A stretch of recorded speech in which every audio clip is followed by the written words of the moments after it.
জন্মদিন আর Valentine day এই দুটো আমার জন্য নিজের ক্ষেত্রে খুব স্পেশাল।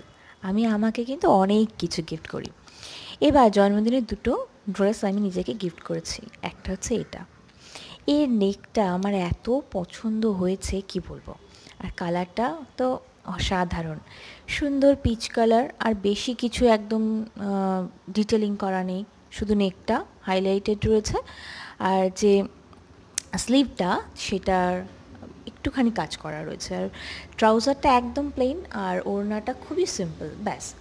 যে কোনো ছোটোখাটো ওই জন্মদিন বাড়ি বা এরকম ছোটোখাটো ঘোরা, এর জন্য কিন্তু কুর্তা সেটটা অসাধারণ সুন্দর। এটা আমি প্রায় 1200 সামথিং দিয়ে পারচেস করিয়েছি। এটার প্রাইস হচ্ছে 4000-এর ওপরে। তো অনেকটাই ডিসকাউন্ট চলছিল মিন্ত্রায়। তো মিন্ত্রা থেকে এটা পারচেস করেছি এবং কাপড়টাও খুব সুন্দর। তোমরা এখানে প্রাইসটা দেখতে পাবে। আর আমার